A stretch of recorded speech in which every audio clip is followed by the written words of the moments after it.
राम राम जय जय जय राम, राम राम जय जय जय राम।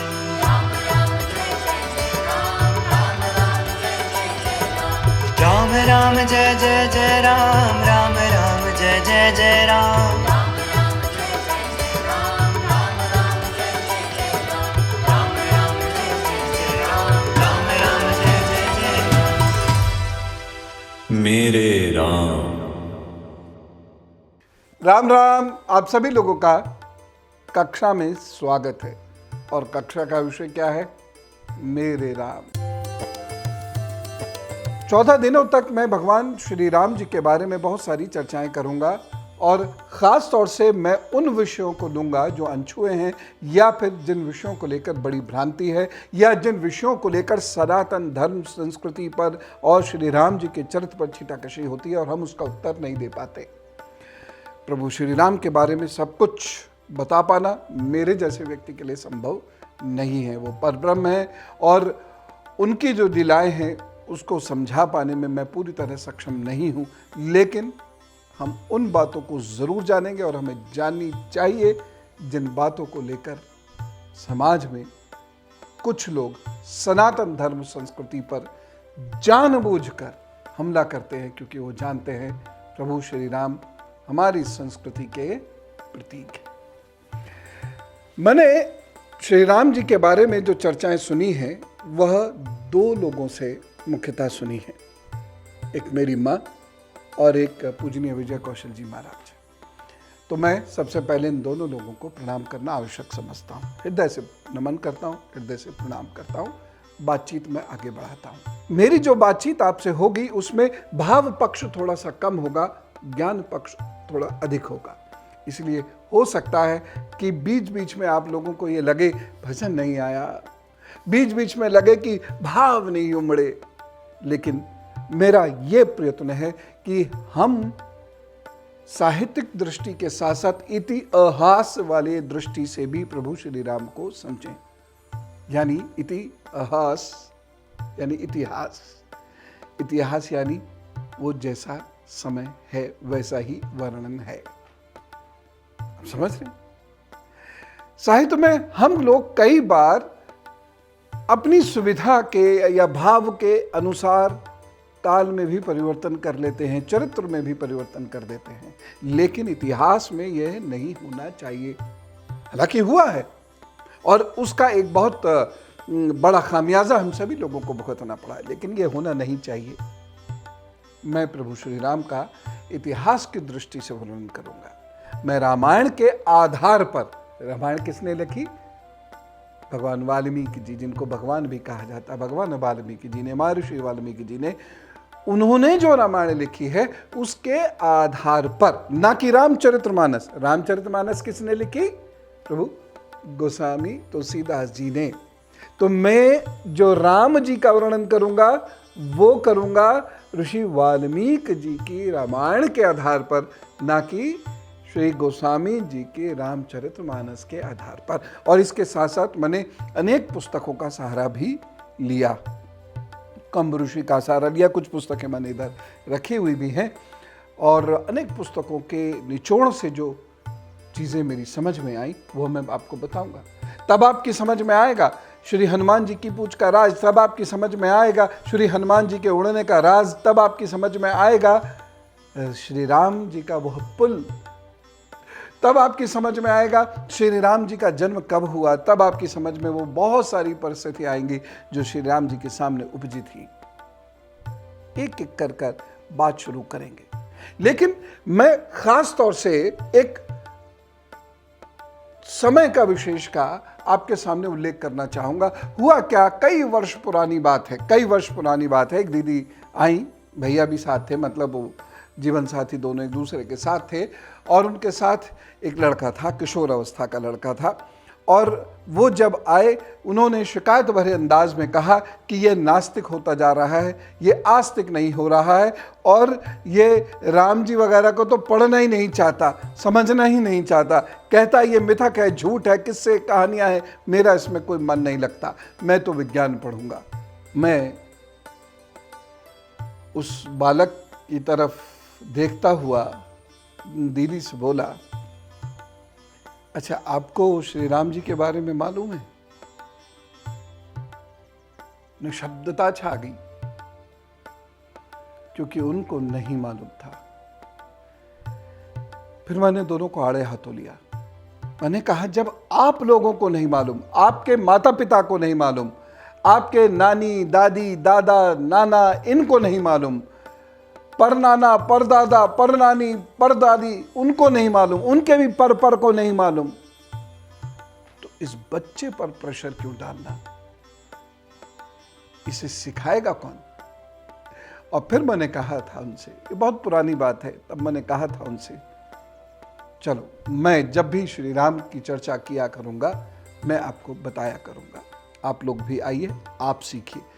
याद रखिए, जैसा हम अपने बच्चों के साथ व्यवहार चाहते हैं, जैसा हम उन्हें देखना चाहते हैं, यदि हम वैसा नहीं करते तो बच्चे वैसा नहीं करेंगे। राम चाहिए, दशरथ बनना पड़ेगा। रामायण के साथ बहुत छेड़छाड़ हुई है। भगवान बुद्ध के काल के बाद के जो लेखक आए उन्होंने बहुत छेड़छाड़ करी है। विंसेंट ए. स्मिथ, मैक्स मुलर, मैकॉले, इन लोगों ने बहुत छेड़छाड़ की है। हमारे अपने सनातन धर्म के लोगों ने भी सुविधानुसार उसमें बहुत सारी चीजें प्रक्षिप्त की हैं। अचानक एक कथानक बदल जाता है और दूसरा घटनाक्रम प्रारंभ हो जाता है, जिससे ये स्पष्ट आता है कि ये ऋषि वाल्मीकि जो कह रहे थे वो नहीं है, वो रुक गया एकदम से, एक नई कथा शुरू हो गई है और अब कथा दूसरी तरफ चली जाती है। एक और चीज मैं आपसे कहना चाहूंगा,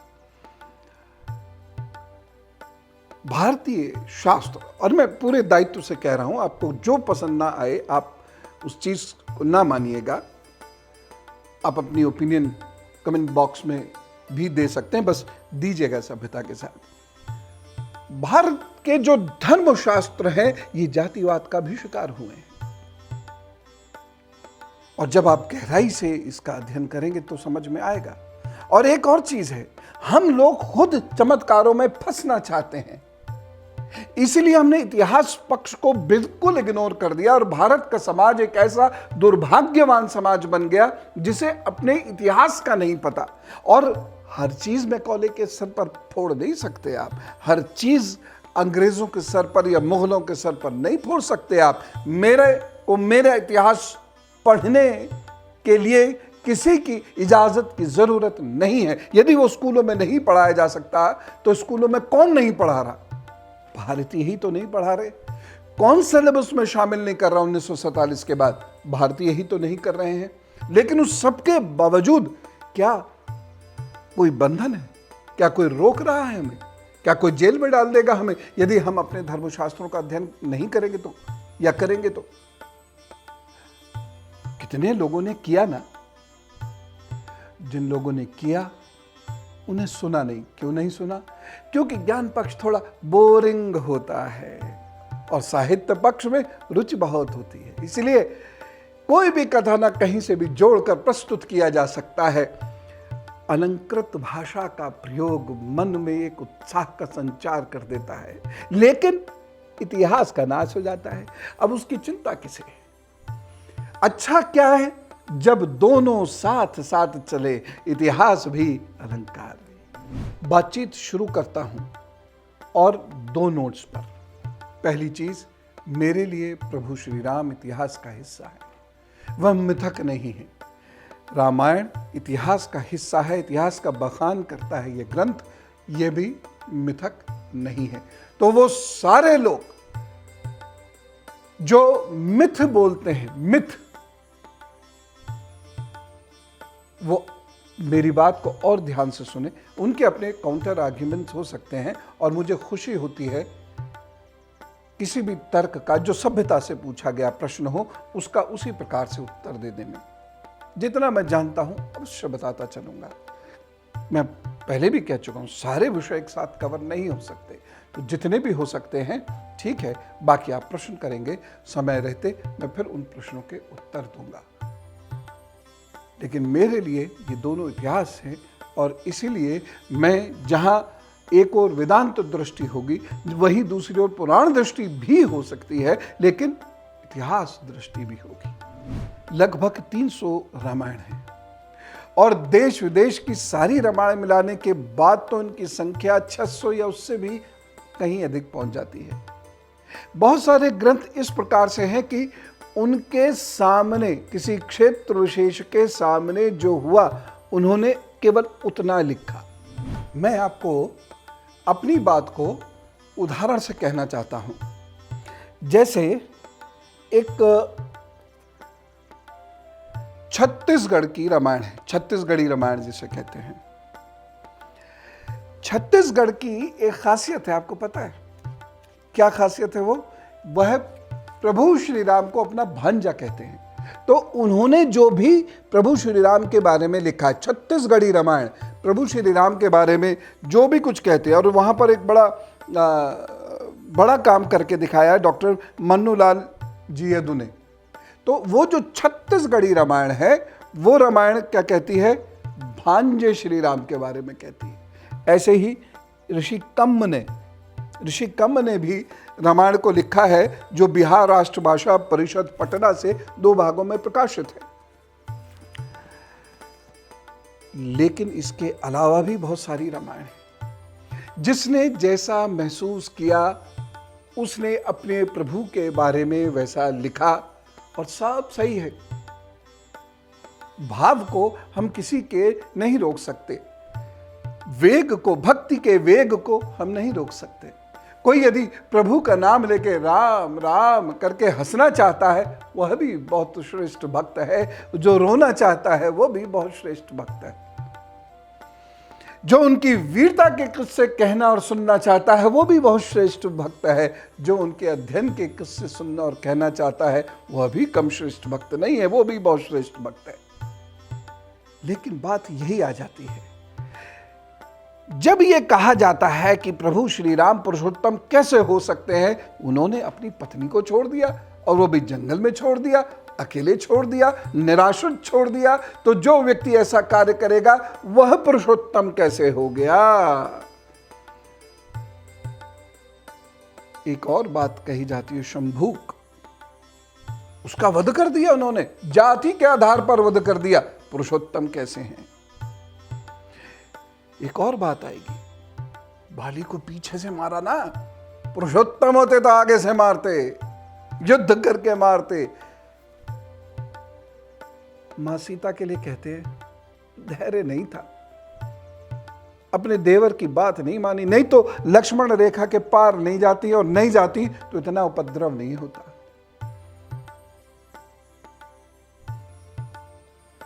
इन प्रश्नों का उत्तर तो तभी मिलेगा ना, जब आप इतिहास को पढ़ेंगे। केवल भाव से नहीं समझा सकते इन्हें। रामायण में इसीलिए ले रहा हूं क्योंकि ऋषि वाल्मीकि उस समय के, उस काल के दृष्टा हैं, और वह कोई सामान्य या साधारण व्यक्ति नहीं है, महान तपस्वी हैं। ऐसे व्यक्ति जिन्होंने ध्यान साधना में, और ये रामायण में लिखा है कि वो प्रचेता ऋषि के पुत्र हैं। ऋषि वशिष्ठ भाई हैं उनके। लेकिन बचपन में भीलों ने उन्हें अगवा कर लिया, उन्हें उठा के ले गए, और फिर उसी संस्कृति में पले बड़े। लेकिन बहुत विद्वान हैं। नारद ऋषि उनसे एक बार मिले और उनसे कहा, यही करोगे क्या जीवन भर? इसी प्रकार से धनार्जन करते रहोगे क्या? क्या तुम्हारा परिवार इससे प्रसन्न है? और बुरे वक्त में क्या तुम्हारा परिवार तुम्हारे साथ खड़ा होगा? बस यहीं से वो बदलने शुरू हुए। उन्होंने कहा, तुम्हें क्या करूं? उन्होंने कहा, तुम श्री राम पर कुछ लिखो। मैं लिखूं? मैं तो क ख ग घ भी नहीं जानता। उन्होंने कहा, मैं तुम्हें एक मंत्र देता हूं। मंत्र क्या है? राम राम राम राम, ये जपते चले जाओ, और अपने आप तुम्हें प्रभु श्री राम का दर्शन होगा। प्रभु श्री राम के ऊपर आप ग्रंथ लिखो, और पूरी मानव जाति को एक रास्ता दो।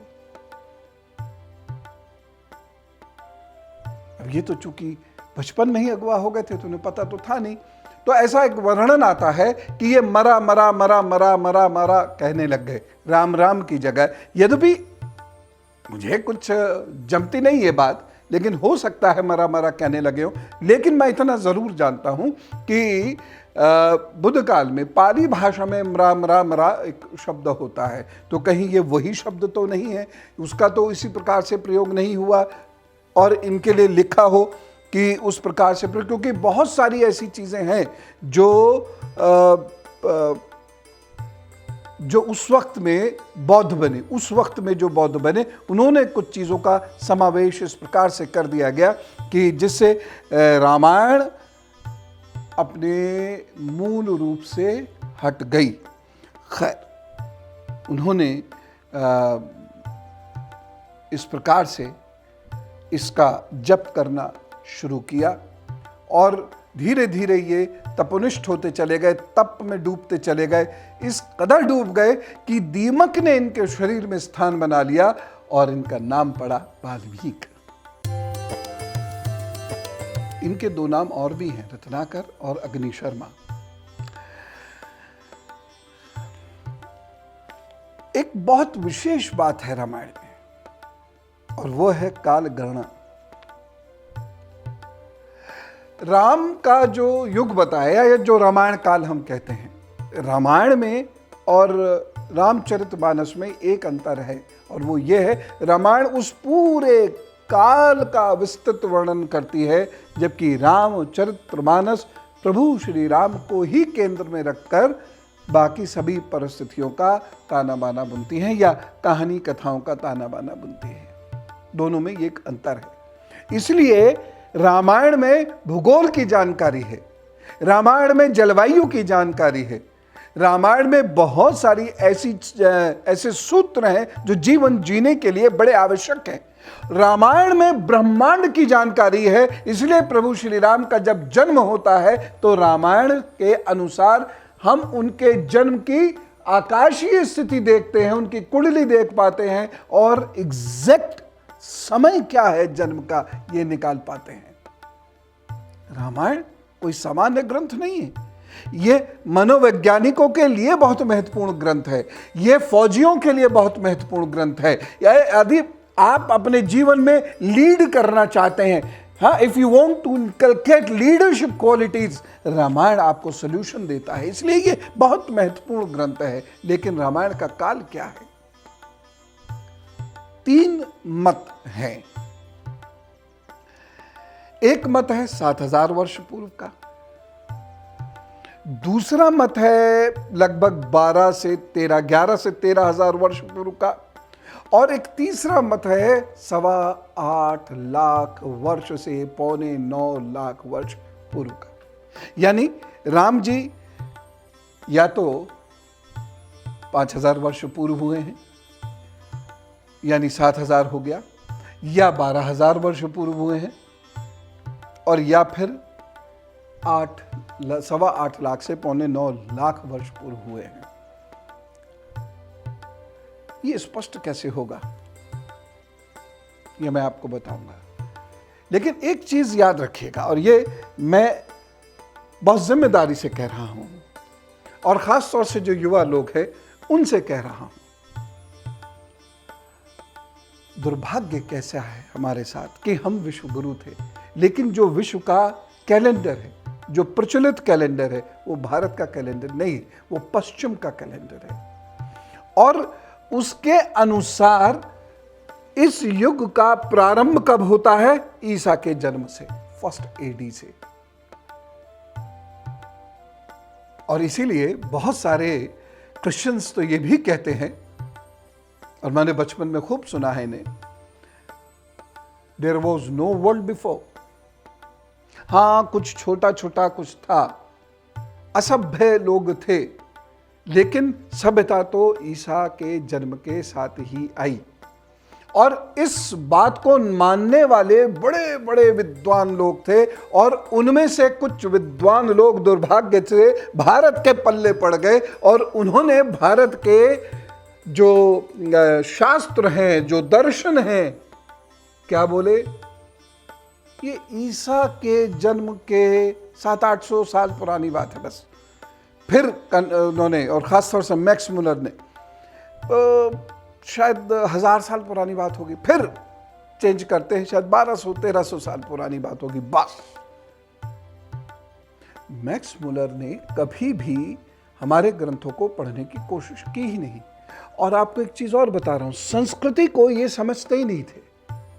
इनके लिए सिविलाइजेशन का मतलब था वेस्टर्न सिविलाइजेशन। भारत के सिविलाइजेशन को या एशिया के सिविलाइजेशन को ये बिल्कुल नहीं समझते थे। मध्य एशिया के सिविलाइजेशन को नहीं समझते थे। बेबीलोन के कल्चर को ये बिल्कुल नहीं समझते थे। चाइना के कल्चर को ये बिल्कुल नहीं समझते थे। और भारत की संस्कृति को तो ये बिल्कुल भी समझते नहीं थे। इसीलिए उन्होंने क्या कहा कि भारत का जो जन्म हुआ है ये बहुत पुराना नहीं है, और मूलतः ये क्रिश्चियन एरा से पहले, जी क्रिश्चियन एरा से पहले एक जनजातीय लोग हुआ करते थे जो सांप बिच्छू पालते थे, नाग सांप पालते थे और उनके खेल दिखाते थे, जंगलों में नंगे घूमते थे। इस प्रकार की उन्होंने कल्पना कर दी। ये तो जड़ से गलत बात। उन्होंने जो कल्पना करी सो करी, हम कैसे मान गए? हमारे यहां तो बहुत शोध हुआ था ना, मौर्य वंश था ना, हमारे यहां तो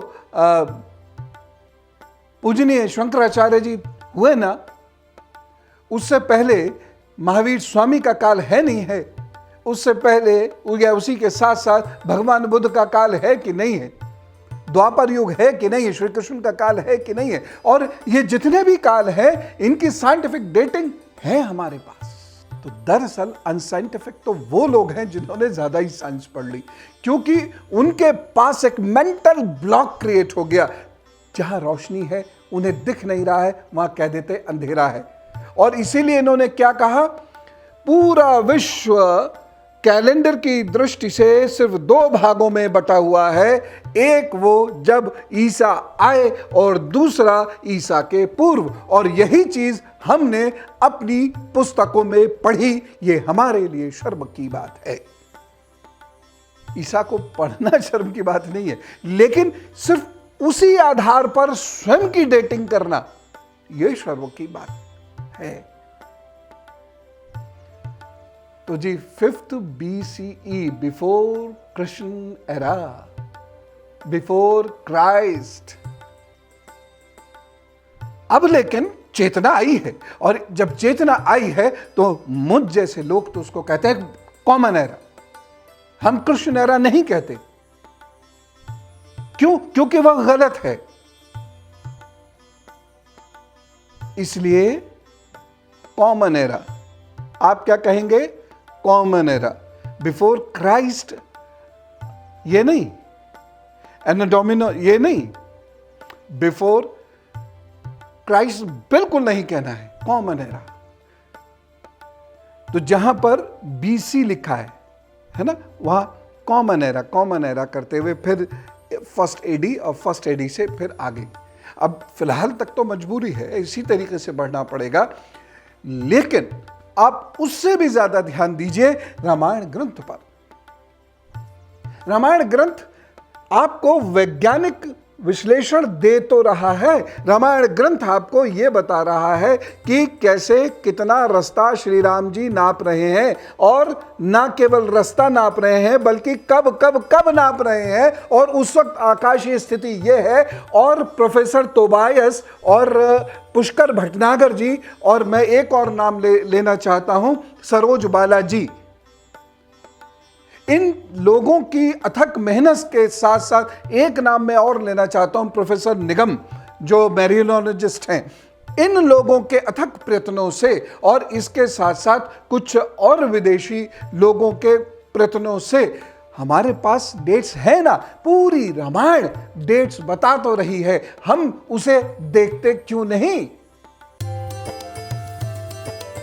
अब आगे की बात में क्या क्या होगा? अयोध्या है कहां? कौशल देश कौन सा है? प्रभु श्री राम का जन्म कब हुआ, बाकी भाइयों का जन्म कब हुआ, ये खीर का रहस्य है तो है क्या, हनुमान जी कब आते हैं, ये सारी बातें अगले वीडियो में। तब तक के लिए मेरे राम राम राम।